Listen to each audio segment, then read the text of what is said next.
Señores, muy buenas tardes. Qué gusto estar con ustedes una vez más en Seguridad y Defensa hoy. Nos acompaña un invitado muy especial para nosotros que va a hablar sobre un tema importantísimo, que es la parte de la educación y cómo la educación ha evolucionado en la República Dominicana. Y damos las gracias a don Lorenzo Vargas Lenchi por haber aceptado estar participando con nosotros. Bienvenido, Lenchi, ¿cómo estás? Uy, qué placer, Josefina.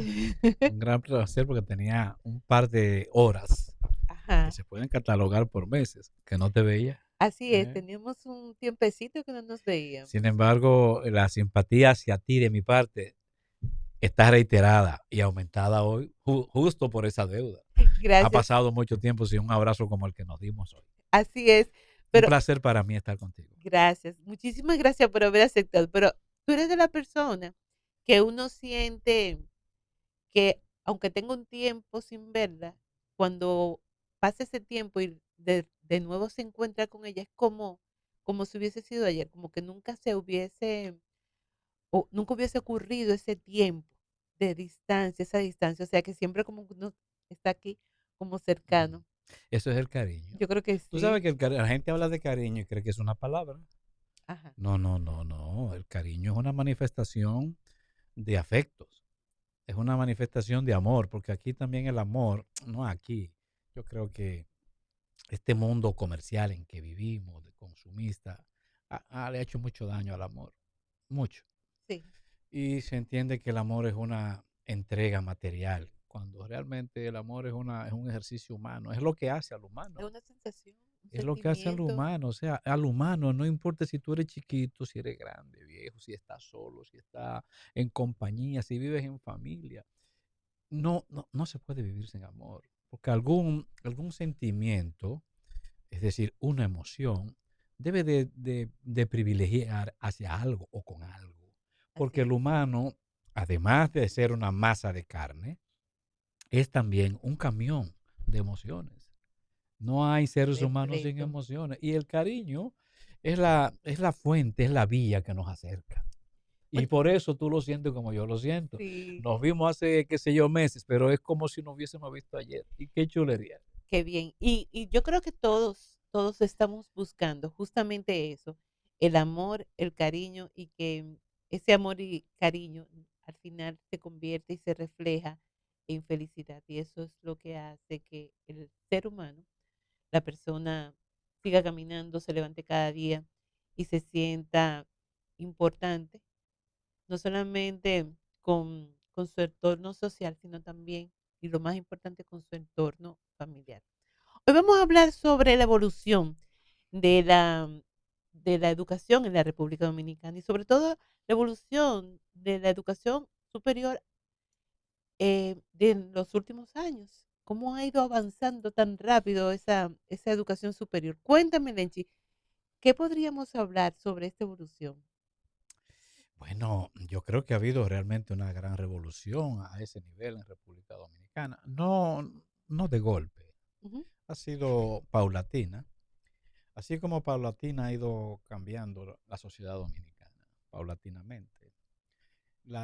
El principal, diríamos que punto de inflexión de este proceso lo es la muerte de Trujillo.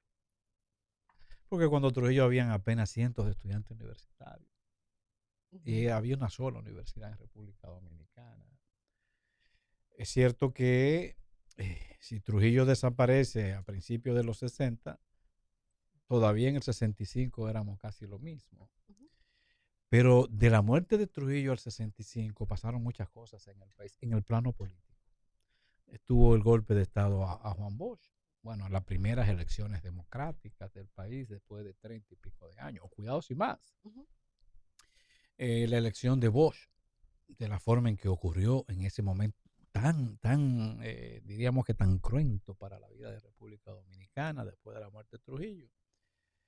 Y eso, bien, el golpe de Estado Juan Bosch, 7 meses después, lo que hizo fue acrecentar más esa situación de desestabilidad, de crisis, de violencia en el país, porque había un estado de violencia.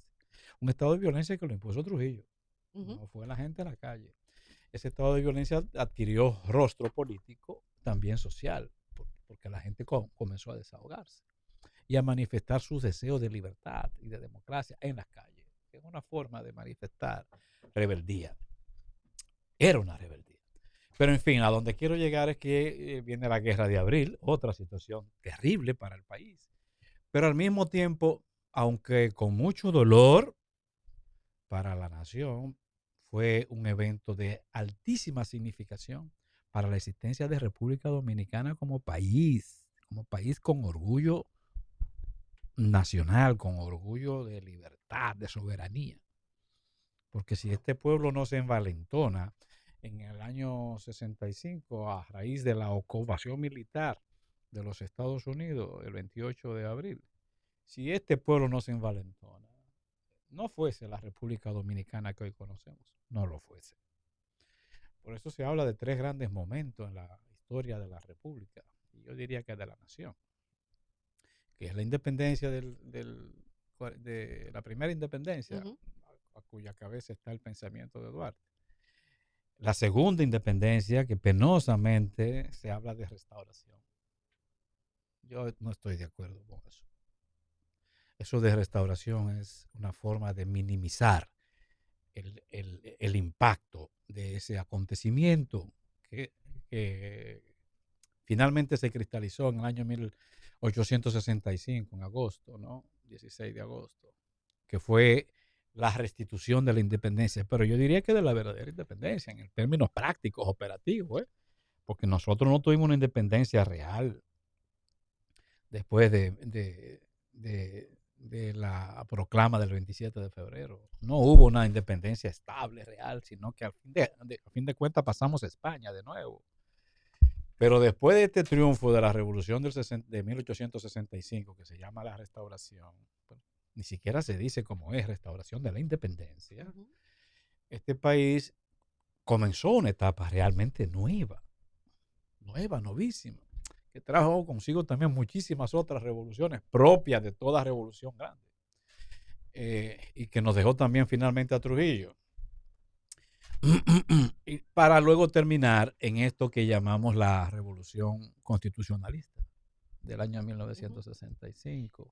Pero antes, ¿verdad? Para concluirte la idea, es decir, llegamos al 65, que fue una renovación del sentimiento de la patria, y a partir del 65 es que comienza la verdadera revolución en el plano de la educación superior, porque comienzan a aparecer más universidades. Apareció la llamada UCAMAIMA, en ese entonces fue antes de la Guerra de Abril, Ujú. porque después de la UAS, la UCAMAIMA existió 1963. 63 por ahí, Ajá. ¿no? Pero se llamaba Universidad Católica, eh, Madre y Maestra. Luego es que adquiere lo de Pontificia. Ujú. Y con con la UAS, porque la UAS se dispara como Universidad Autónoma de Santo Domingo, ya con perfil propio y que comienza a nadar en las aguas del pueblo dominicano, es después de la guerra, y especialmente en 1966.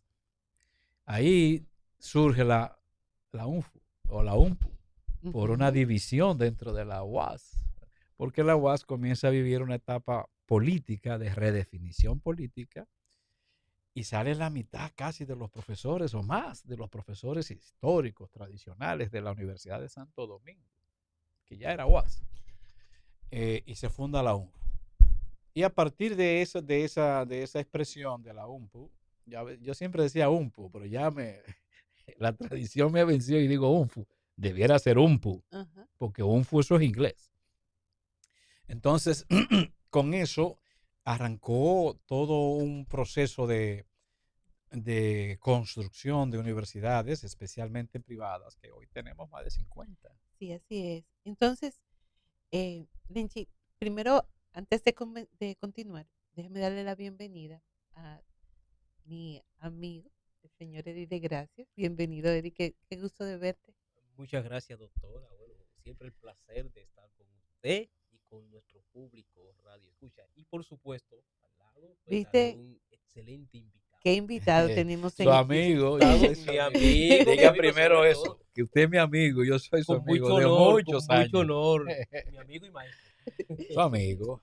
Bueno, Lenchi, vamos a hablar que relativamente es joven la transformación de la academia superior o universidad, estudios superiores en la República Dominicana, porque si hablamos de que ese cambio comenzó a partir del fallecimiento de Trujillo y de específicamente de la Revolución de abril de 1965, estamos hablando de 60 años, que para un Estado 60 años es pasos, muy corto. Claro. Y sobre todo para el área, para el fortalecimiento del área académica. Sí. Pero tú sabes que pasó algo importante Ajá. también, aparte porque una cosa es ya la institución como tal y otra cosa es la filosofía de la institución. Entonces la UAS inició una filosofía básicamente después del 65. Ya la tenía anteriormente, pero esto se reafirma realmente en el 65, porque como te dije, del 63 al 65, República Dominicana vivió una vida convulsa en las calles, muchas huelgas, muchas luchas políticas y finalmente la guerra. Pero la UAS dice que gracias a su movimiento renovador, eso que llamamos movimiento renovador que ocurrió en la UAS, después de la guerra de abril, que es la que le da el perfil, ese movimiento es el que le da el perfil que la UAS ha reivindicado hasta ahora, aunque no es la misma UAS hoy. No es la misma. Que una de sus filosofías era que la educación era gratuita, por una parte. Recuérdese que la UAS, que se llamaba Universidad de Santo Domingo, hasta la época de Trujillo, también era pública, pero era elitista. Era una élite que existía a la universidad. Una élite. Pero es que la realidad es que no todo el mundo tenía la posibilidad de poder acceder hasta las universidades y sobre todo desplazarse de los pueblos a Santo Domingo, donde era Sí. el único recinto, era, o sea, imagínense usted pensar de Gaspar Hernández o de Dajabón. O sea, había que tener un familiar aquí para Y mandar los burro y caballo. muchachos, para mandar los muchachos y mandar y las Sí. muchachas La muchacha quizás, peor.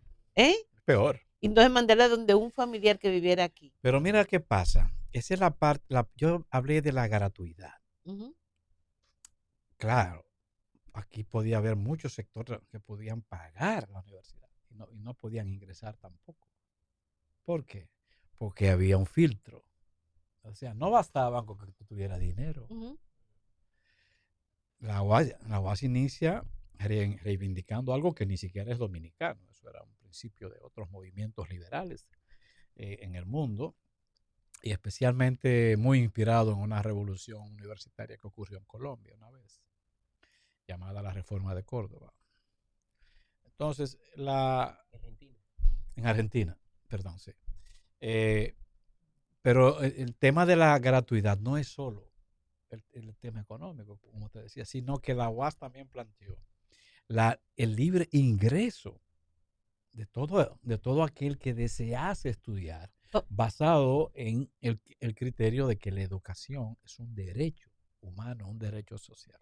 Y ahí es que está la clave. entonces, pudiéramos decir que era elitista en ese momento. La cual, Entrar a la educación, a un estudio superior. Era una élite que entraba, bueno, no todo el mundo entraba. no todo el mundo entraba porque había un examen de admisión y había cantidades limitadas. Entonces era un recurso para filtrar también, para permitir que solo esa élite intelectual, clase media alta o la oligarquía estuviese presente en las aulas. Vamos a hablar de los primeros años, de los años 60. Ajá. Sin embargo, hay un cambio ya a partir del 65 y sobre todo en los 70, cuando ya sí hay de manera más masiva una gran presencia de jóvenes. Pero eso es gracias a la UAS, vuelvo y te Sí, digo. Es gracias. decir, rompió el esquema de que usted tenía que pasar por un filtro. Ya, eso, incluso yo entré a la Pucamaima, Ujú. pero entré a hacer política en Yo el soy de la fondo, Pucamaima también. pero fue en Santiago. Yo entré en los años 70 a la Pucamaima, pero entré más con una intención política, porque mi meta era la UAS. Y ahí, para yo entrar, fue con un examen de admisión. Sí, claro, por supuesto. Pero eso se fue rompiendo, ya casi ninguna universidad tiene eso. Yo no sé si la Pucamaima lo tiene hoy en día, Mira, yo pero eso es entré, gracias a que la UAS dijo, no, no, todo el mundo puede. Y luego que sea el proceso el que lo vaya descalificando, ¿no? yo recuerdo cuando yo entré a la UAS primero. Y cuando yo entré a la UAS, no me dieron un examen de admisión, pero sí me dieron un examen de psicológico para saber a cuál carrera yo podía entrar. Esa es la unidad de De orientación de orientación la UAS, sí, académica. exacto. Orientación Eso es académica. nuevo incluso, cuando yo entré a la UAS no estaba eso. Bueno, no tan nuevo, ¿no? Sí, es nuevo. Nosotros entrábamos al colegio universitario. Sí, yo entré al colegio Tú entraste al universitario, yo colegio hice también. colegio. Yo hice colegio. Ah, bueno. Sí. Pensé que Y yo no iba voy a a- decir cuándo, porque ahorita No, comienzan a por sacarme favor. los años. No, ya yo dije demasiado, dije demasiado. Maestro, obviamente que esas grandes reivindicaciones que ha experimentado la universidad tienen un antes y un después de esa revolución de abril.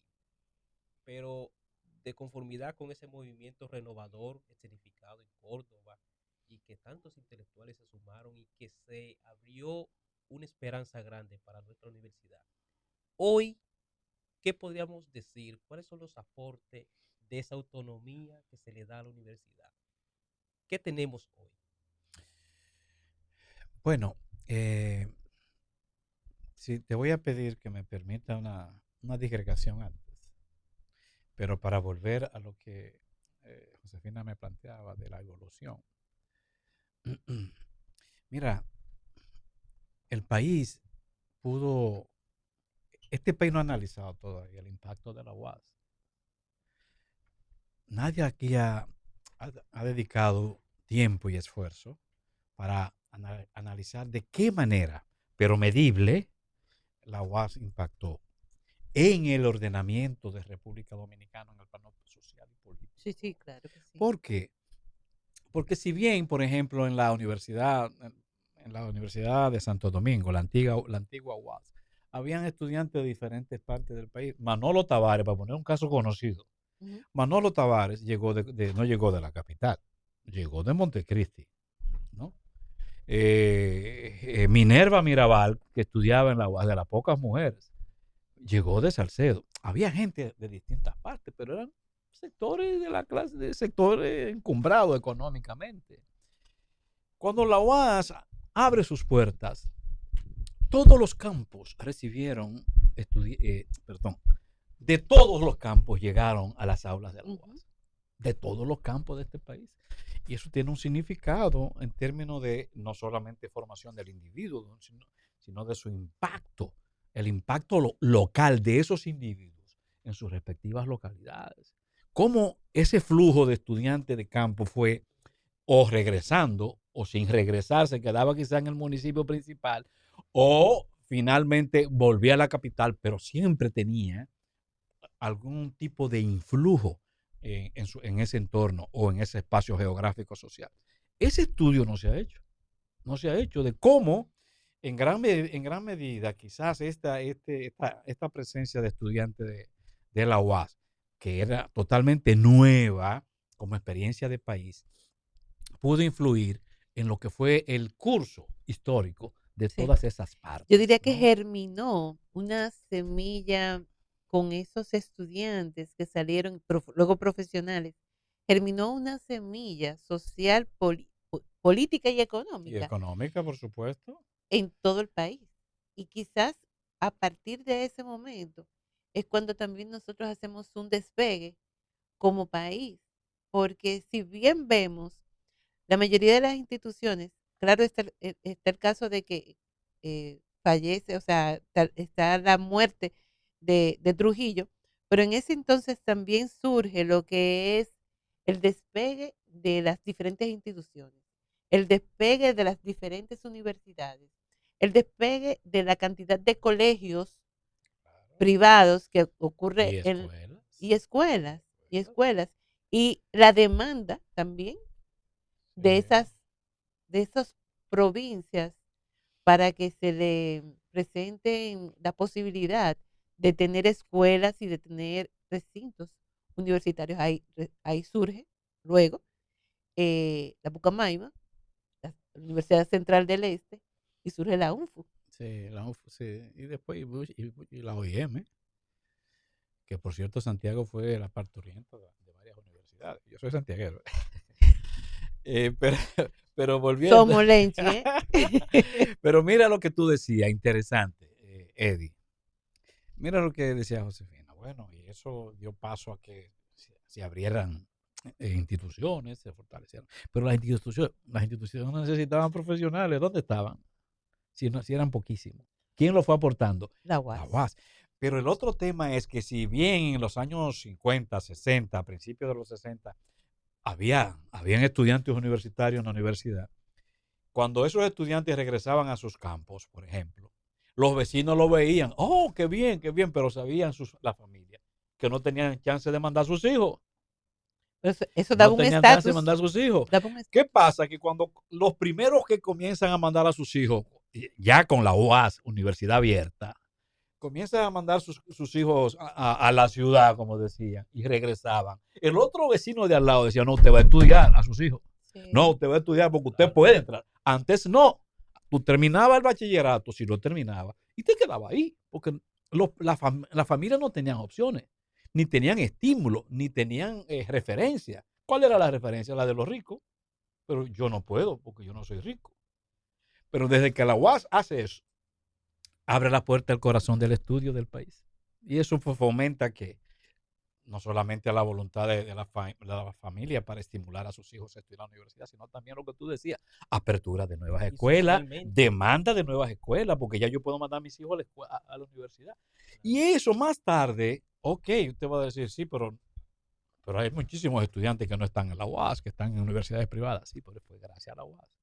Porque la UAS popularizó, sí, claro. Porque la UAS popularizó, hizo de pueblo el estudio universitario. Claro. Todavía hay muchísimas universidades en el mundo, países, que tienen serios problemas de participación de sus estudiantes del bachillerato en las universidades porque siguen siendo muy caras. Bueno. Siguen siendo muy caras, pero eso desapareció en República Dominicana en gran medida, aunque hayan florecido muchas otras tantas universidades privadas. Había toda una doctrina de que ya un estudiante, por ejemplo, cuando llegaba al pueblo, eso era una forma de igualarse a los ricos. Llegaba con un título, por lo tanto se constituía en una forma de ascenso social. Sí. Y de esa doctrina decía que ya un estudiante, un profesional, era un burgués en potencia. Sí. Cuando leíamos aquellos temas, ¿verdad? Sí. Entonces eso era muy importante, estudiar. Pero ya sabe que le debo la respuesta a Eddie. Sí, claro. Entonces, ok, todo eso es obra de un gran movimiento interno que hubo en la UAS, llamado Movimiento Renovador, bajo el influjo de la Guerra de Abril y de toda esa lucha antitrujillista. Eso prosperó muchísimo y eso consolidó la presencia de la UAS en los territorios, en las sociedades de República Dominicana. No fue cosa de un minuto a otro, fue muy sacrificado, pero se logró gracias a ese movimiento. Que mucha gente habla de que la universidad se politizó. Todas las universidades son políticas, perdónenme. Las universidades son proyectos políticos de las sociedades, porque tú estás formando los líderes políticos ahí. Lenchi, pero no también estaba muy relacionado en el momento también político que estaba viviendo también, el mundo. Claro, y el país, es que estamos hablando de posguerra. Sí, la guerra no terminó en el 65. La guerra terminó después que mataron a todos sus combatientes. Sí, pero posterior al 65, incluyendo la muerte de Camaño. Acuérdate que cada país también tiene los síntomas de lo que está pasando a nivel mundial. Sí. Entonces nosotros estábamos viviendo justamente en el periodo de la Guerra Fría. Pero se habla... Y todo esto, todo este tema, pues también influía dentro de las instituciones académicas. Claro. Y más en la UAS, donde ideas y la guerra en Centroamérica, todo eso significaba en Cuba, Rusia, los dos bloques, todo eso tenía también un terreno fértil. Claro, y ahí volvemos a lo que es la geopolítica, que hemos hablado muchísimas veces, como la geopolítica. Sí, claro que sí, cómo influye desde el punto político, académico, social y económico, por supuesto. Sí, es que imagínate. Y el hecho que Balaguer le da esa autonomía, el decreto, también es un paso político. Sí, pero Balaguer lo hace por una presión social, no fue porque, Obviamente, no fue claro, porque lo vio ni quiso, ¿no? claro. Eso no es una conquista de Balaguer, es una conquista No, de la Una presión presión, pública. por supuesto. Claro. es una conquista de esa presión pública y de esos jóvenes con esos sueños Sí. y con esa necesidad de aprender y estar dentro de lo que es la toma de decisiones del Estado. Mira, Da la yo autonomía, pero prefiero. la combate. Luego, la Sí. universidad. Ay, señores, Bueno, sí, no, vamos a ir a a una pausa, porque tenemos aquí a nuestro colega y amigo Jorge Corporán, quien está llegando también a la cabina, y vamos a ir a una pausa, pero cuando regresemos seguimos con Lenchi hablando de todo este tema tan interesante como es la evolución de la educación en la República Dominicana. Retornamos de nuevo a ese su programa Seguridad y Defensa por Radio Fonglode. Maestro Lenchi, entonces hablábamos y usted lo estaba pues fundamentando en el tema propio de esa autonomía universitaria, el impacto que ha tenido históricamente para nuestra universidad. Sí, bueno, ya la autonomía es un tema constitucional. ¿Y gracias a quién? Gracias a esa experiencia de la UAS. No es una obra de República Dominicana la autonomía, eso ha existido muchísimo tiempo. Pero O sea, se nadie, inspiró en grandes proyectos. pero nadie da libertad gratuitamente. Y la autonomía es una manifestación de libertad. Eso no se consigue gratuitamente, eso se consigue por experiencia, por presión, por ganancias sociales. Y la UAS fue la vía, la ruta. La UAS marca realmente todo ahora. Tú me preguntabas que cómo se proyectaba hoy el movimiento renovador. Al doctor Jorge Claro. Corporán también, Sí, que claro. se Hermano, suma en hermano esta Eddie, etapa al programa. hermano Eddie, muchas gracias por la bienvenida. Agradecer al invitado también por la presencia en este programa Seguridad y Defensa. Hoy estamos aquí para dialogar y conversar con el doctor que tiene vasta experiencia y pienso que la entrevista ha tomado un curso en el marco de las universidades. Eddie tiene una pregunta pendiente, yo le tengo otra, luego usted le responda a esa, en esa misma línea. Espero tener la Sí. capacidad. No, pero venga acá, doctor. Bueno, decía que tú me preguntabas cómo se manifestaba lo que fue ese germen tan revolucionario, tan productivo que fue el movimiento renovador en el día de hoy. ¿Cómo se manifiesta? Ya ese movimiento se agotó. Y me da pena que se haya agotado porque usted agota un proceso para dar paso a uno superior, teniendo como base el anterior. Pero en la UAS eso no está ocurriendo.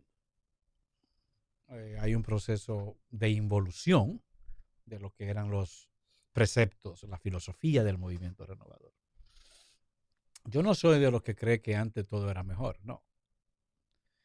Yo sí creo que el antes tiene que ayudarnos a que el futuro, el presente y el futuro sean mejor. Y eso no ha ocurrido. Y es una de mis luchas en la UAS, porque yo luché desde que llegué por una universidad siempre buena y mejor y sigo haciendo lo mismo hoy. Antes lo hice como estudiante, dirigente estudiantil, hoy lo hago como profesor. La UAS tiene que ser mejor y esa es una de mis preocupaciones. Ha perdido el norte en gran medida, el rumbo, porque se ha debilitado muchos de los conceptos que sostenían esa práctica social de la UAS. Una universidad no es tal si no sirve a la sociedad. Esa es su Una función. universidad no es producir profesionales, eso no es cierto. Usted puede tener un cajón produciendo gente o mandando títulos, pero eso no es la función de una universidad. La función de una universidad es generar los líderes de hoy y de mañana. Esa es su función, porque ¿a dónde van a trabajar? Es en su casa propiamente. Van a trabajar generando un impacto social específico que se supone ha de ser cada vez más transformador. ¿Qué ¿no? necesita la sociedad en estos momentos? Y no solamente lo que necesita, eso es correcto, sino lo que también a lo que tenemos que aspirar. Claro. A lo que tenemos que aspirar. Porque a veces la sociedad necesita cosas que nos estancan. Es decir, necesita en el sentido de que nos falta aquello, pero debemos de aspirar a más. Por eso se habla de que el profesional es transformador. porque tienen la capacidad de ver a futuro cómo esto puede ser mejor o cómo dejamos esto atrás que nos estanca. Es una casa de pensamiento. Sí, es exacto. Las universidades, yo siempre he dicho que es un centro de locura. Es verdad. Pero Porque, bien, desde el punto de porque es vista un de centro de locura en el sentido sano de la palabra. Es decir, las sociedades soportan a las universidades. Las sociedades soportan a las universidades para que allí usted genere el pensamiento que el resto no se atreve a generar fuera de allí. Por eso la autonomía. Por eso la autonomía, o sea, yo tengo la autonomía de pensar como yo entienda, si lo sé sostener, si lo sé argumentar, ¿verdad? Porque tengo la libertad de pensamiento que se supone real. Esa libertad asociada a la ciencia, al humanismo, a la filosofía. Entonces, se supone que es un centro de altísima libertad, toda universidad. Digo, eso no ocurre en República Dominicana. Eso ocurre en la UAS y ya casi no ocurre. Porque de las cosas que dije es que se ha perdido parte de esa libertad. Pero es un centro, donde usted tiene un centro donde hay libres pensadores reales. Es un centro de locura. O sea, yo tengo la locura de decir, no, que esa democracia no me gusta. Tiene que ser contraria a lo que... Bueno, tú dices eso en una instancia, en un trabajo X, te van a votar o te van a catalogar de un tipo raro. Pero en la universidad se puede porque esa es la misión. Producir ideas y contradecirlas para que luego la sociedad en su conjunto mida hasta dónde puede llegar, ¿no? Profesor, Pero el movimiento renovador me da pena. La UAS necesita de una reorganización, definitivamente. Pero siguiendo esas pautas, que siempre fueron pautas buenas. profesor, vemos que nosotros tenemos la primera universidad de América, la UAS. Actualmente en el país existen algunas 50 y algo de universidades privadas y la UAS, que es pública. Más sin embargo, la República Dominicana no ha logrado dar el salto hacia la calidad de sus profesionales. Y no es que existan estudiantes que no tienen las condiciones, pero cuando realizan el ranking a nivel mundial de las universidades de América Latina o a nivel mundial, la República Dominicana no sale ni en el número 100. ¿Qué tienen que hacer las universidades para nosotros colocarnos en ese ranking como las mejores dentro de las mejores universidades del país o del mundo, perdón? Bueno, nosotros podemos hacerlo, no hay dudas. Claro que podemos hacerlo. Aquí hay un problema de voluntad, por una parte política, en el sentido de que los gobiernos no han tenido planes de desarrollo efectivamente llevaderos. Es decir, planes de desarrollo que tengan un seguimiento adecuado. Hay una estrategia nacional de desarrollo, pero los gobiernos realmente han sido suficientemente estrictos en el apego al mismo. En sentido teórico sí, y con algunos logros también, pero no suficiente.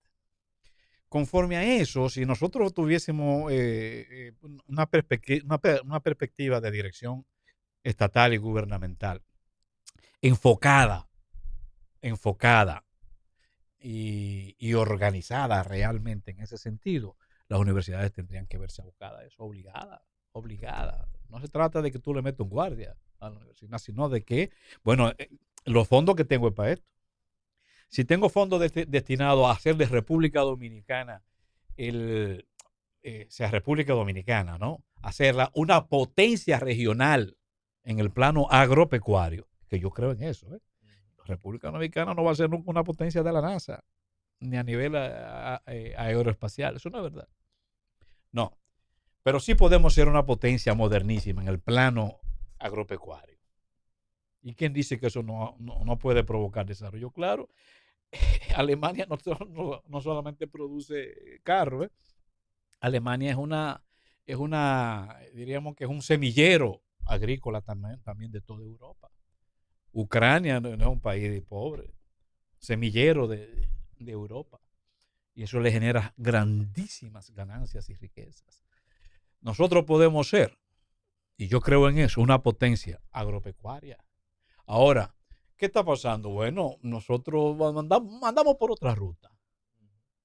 ¿Y las universidades qué pasa con ellas? Andan también por su propia ruta.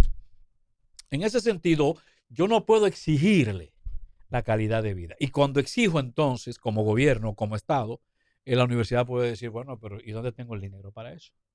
Porque ese es el otro tema. ¿Han tenido, por ejemplo, la UAS el dinero suficiente, el presupuesto adecuado como para pretender ser una universidad de primera? No, ¿Cómo estamos en el no, asunto de la investigación no. en las universidades? Sí, malísima. Porque las Pero lo que te universidades digo, evalúan 3 ejes: la investigación, la docencia y la extensión. sí, Entonces, claro, la investigación creo que estamos un poquito detrás de estamos nosotros. muy mal, pero por lo que te digo, pero la investigación es costosísima. Sí. Porque tú a un profesor le paga y puedes decir, bueno, ya yo gradué a ese estudiante, aunque no sea así en las universidades, pero tú eres responsable de uno de esos estudiantes que se graduaron porque tú le diste clase 1 año, 2 años, 3, y tú ves un producto.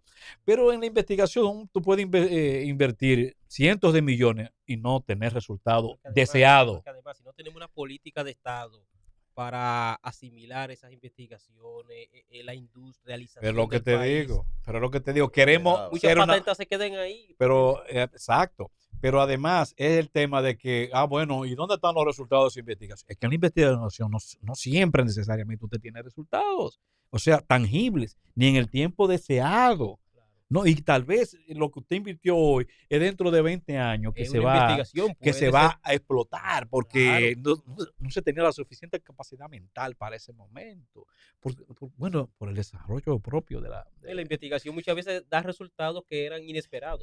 Y Exacto, ahí o es que sea, han surgido y otros entonces productos. los gobiernos nuestros y los estados no siempre quieren resultados inmediatos por la vaina de la política, es decir, los resultados electorales, no, Ahora mismo. no para ahora. Pero así no se puede. Pero volviendo al tema, por ejemplo, de la agropecuaria. La UAS tenía una facultad llamada, que todavía la tiene, Facultad de Ciencias Agronómicas y Veterinarias. Es una facultad vanguardia en la región del Caribe, porque hacía investigaciones y llegó a un punto tal de aportes científicos que se convirtió en un referente y comenzaron a llegar universidades de otros países, especialmente de América Latina, de América Central, a entrar en contacto con la experiencia de aquí, de la UAS, de la Facultad de Agronomía, y hasta, perdónenme que voy a decir esto, y hasta robarse investigaciones nuestras de gran escala, de muchísimo valor. Aquí hemos perdido patentes de cosas que eran nuestras en el plano agropecuario, que lo logró esa facultad, por la debilidad propia también de nosotros como Estado. Pero, ¿qué pasa con esa facultad hoy? No hay ni 70 profesores. Lo que hay es decenas de estudiantes en un país cuya tierra es productiva en sentido general, una de las mejores tierras del Caribe y de América Central. ¿Y Pero ese ha sido el resultado del hemos llegado? descalabro y de la ausencia de una política de De Estado Estado, dirigida de a Estado, promover la de agricultura, la Estado, ganadería. pero es la agropecuaria, en La una agropecuaria. perspectiva industrial, Claro. no solamente No es garantizar la alimentación, el la seguridad sustento alimentaria, que es válida. Claro, y Sí. el sustento familiar, sino convertirlo en una industria. Pero también es Añadirle, la innovación de esas carreras, porque usted no puede tener una carrera del año 90, en el 2025 que estamos hablando de inteligencia artificial. Bueno, vamos a tratar de renovar eso para motivar a las personas a estudiar eso. Además, si aquí se Por va a hablar de ejemplo, seguridad la alimentaria, eso es básico. agricultura. Existen muchísimos mecanismos ahora de regar en la tierra con tecnología. Eso debe de agregarse al currículum todo eso de es esas válido, carreras. pero también no basta con tú producir para exportar. No, tampoco. Eso no es malo, pero eso no, No basta. la riqueza no es Garantizar nuestra seguridad alimentaria. aparte de la seguridad alimentaria, esto de establecer industrias. No es solo exportar el coco, es que tú a ese coco, entonces le aplique la inteligencia artificial si tú quieres, le aplique la A tecnología de producción. punta en la producción, le aplique la producción final como producto, La industrialización. haciendo del coco un artículo de múltiples usos industriales que tú Claro. puedas vender al mundo. Doctor, usted ha dado Pero usted ha eso, dado Que un en las punto. propuestas pero eso no genera- gubernamentales exista lo que es un propósito de industrializar el país. Es lo que Es te el digo. paso superior al que tenemos que llegar. Y eso que nos va a generar, aparte de muchísimo trabajo, me refiero a fuente de empleo, grandes riquezas, pero al mismo tiempo nos coloca en el mundo tal vez con patentes nuevas asociadas a la producción del coco. Usted dijo Pero algo ¿quién muy lo va a hacer importante, eso? Es el gobierno. es el apoyo de la investigación y además el fomento. Declara eso prioridad. Y al declararlo prioridad, entonces apoya la Facultad de Ciencias Agronómicas y Veterinarias. Y entonces aquí en la UAS que tenemos la Torre de Alta Tecnología, abre un laboratorio de ingeniería biológica, ¿no? De ingeniería biológica para Y esa aplicar también facultad la hoy está alta casi al tecnología cerrar, en ella. casi al cerrar. Está casi al cerrar, pero tenemos, Leonel Fernández le entregó a la UAS ese laboratorio de alta tecnología, que es el más avanzado todavía, lo entregó hace más de 12 años. Y ese sigue siendo el más avanzado de la mayoría de los países del Caribe, ni siquiera el más avanzado de República Dominicana. Pero apenas se dedica ¿a qué? A la docencia. Pero para tú hacer de ese laboratorio un laboratorio que se convierta en una referencia nacional o mundial y que se convierta en una marca país, ¿no? Ese laboratorio de alta tecnología. Para tú hacer eso necesita más inversión, mucha inversión. Porque no es solo tampoco que traiga los equipos, es que prepare al personal. Si no tenemos los profesionales adecuados, con el nivel adecuado, sáquelo, llévelo a donde sea, llévelo a Rusia, llévelo a China, llévelo a los Estados Unidos, llévelo a Alemania, sea. llévelo a donde ¿Qué sea. hace Colombia con el café, por ejemplo? Y retórnelo, pero no lo retorne con un sueldito, No se quedan porque ahí. se van a quedar. Fuga de cerebro. Entonces no hay una política. Mira, China era pobrísima. China, la República Popular China, era un país pobre. ¿Qué permitió que China sea lo que sea? Eso es inversión a futuro. ¿Qué significa inversión a futuro? Preparar profesionales. Mandó miles y miles y todavía sigue mandando miles de profesionales, estudiantes con talento, que retornaron, pero retornaron. ¿Y qué son? No, son élite hoy en día. Tienen una política dirigida. O sea, hay una política y tú dices, bueno, que allí hay un régimen político distinto. No, hombre, no, eso no tiene nada que ver con eso. Es un problema de estímulo. Por ejemplo, este país, a propósito del tema de la cooperación y el intercambio internacional, este país dio un salto terrible en ese aspecto. Porque yo recuerdo que las únicas becas que aquí se recibían era la que entregaba la OEA vía gobierno y 2 o 3 instituciones más, ¿no? Y se repartían individualmente. Ya no. Hay una política de gobierno. 70, 80, y eso ha sido, Rusia, Cuba. Y eso ha sido un salto, ¿no? También con Leonel fue que se estableció un fondo de becas. Y se democratizaron las becas porque se creó un centro, un fondo de becas. Pero eso cambió positivamente. Ahora, hay algo negativo, se están quedando. Nosotros no podemos estar formando profesionales de altas condiciones, de altas calificaciones y competencias, para que se queden fuera. Pero que escogemos los mejores estudiantes para darle la beca y son los que se quedan. ¿Pero por qué se quedan? Porque le ofrecen oportunidades.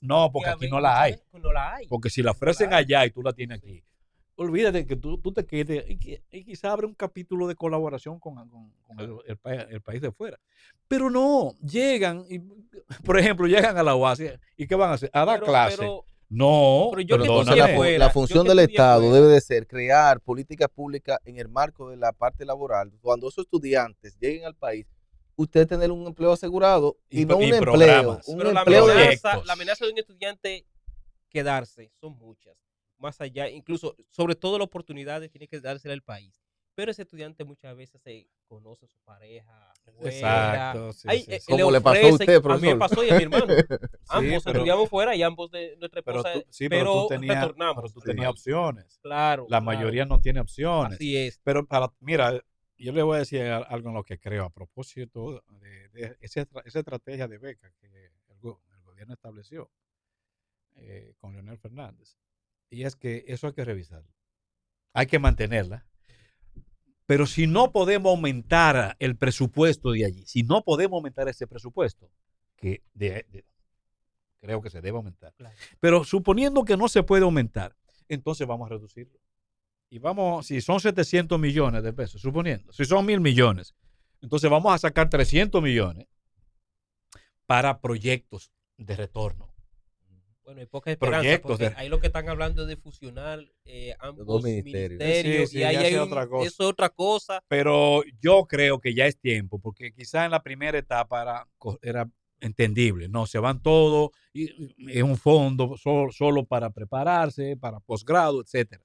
Más Pero ya recursos, no, pero ya tenemos enarbolar y suficiente. rescatar el hecho que con el doctor Leonel Fernández se creó ese banco de becas a nivel internacional, donde por los índices y el mérito, porque se inauguró la conducta de premiar el mérito estudiantil y ellos tenían acceso a las becas internacionales. Eso fue un antes y un después para estudiantes. Pero ya necesitamos darle un complemento Claro. a eso, porque si no estamos invirtiendo para que otros países ricos sean los que se aprovechen. Claro. Sí, la política pública del Estado, de los estados. ¿Cómo estamos manejando esas becas? Ok. Pero el estudiante, como usted dice, no tiene ningún tipo de oportunidad en el país. Entonces vamos a crear oportunidades de empleo. Por ejemplo, hay muchas becas vinculadas a la parte de desarrollo tecnológico. ¿Por qué no creamos aquí una industria, no solamente de ensablamiento? Bueno, ahora se inauguró la de los autos y los aviones, de ensablar autos y aviones. Pero el asunto de los celulares, vamos a mandar esos estudiantes allá y cuando vengan aquí puedan trabajar en que, bueno, vamos Pero a también ensamblar es celulares, importante computadoras. generarle oportunidades, pero también tienen que existir cláusulas que se le puede hacer ahí a un contrato de que ese estudiante Se la para ponen, entregarle el se la ponen. título y todo. Eso es- Un eso es- poco Se la más. ponen, pero como quiera se queda. Pero es con los otros países que hay que llegar a esos acuerdos, no Sí. permitirle a los países que se roben nuestros recursos humanos. Mire, No, cuando porque yo- se casan allá, hacen sus cuando- papeles por la ley establecida en el país. Ya. Si el Estado tuviese quizás acuerdos más rígidos, eso Cuba no adoptó ocurriera. una responsabilidad con los estados muy, muy bueno, porque en ese momento se enarbolaba. Primero, las becas que daba Cuba, o da, están dirigidas a estudiantes de escasos recursos y de los lugares más empobrecidos de los países. Y le dice también, nuestro propósito es que usted retorne a su país para que ponga en práctica y se desarrolle su país. O sea, había un estímulo también de que ese estudiante generarle un nivel de conciencia de que tiene que retornar a su población, a su familia, para cambiar de vida. Pero eso hay que cambiarlo, ¿eh? Hay que buscar alguna salida, no sé cuál, pueden haber muchas, pero el Estado Dominicano tiene que ponerse en serio.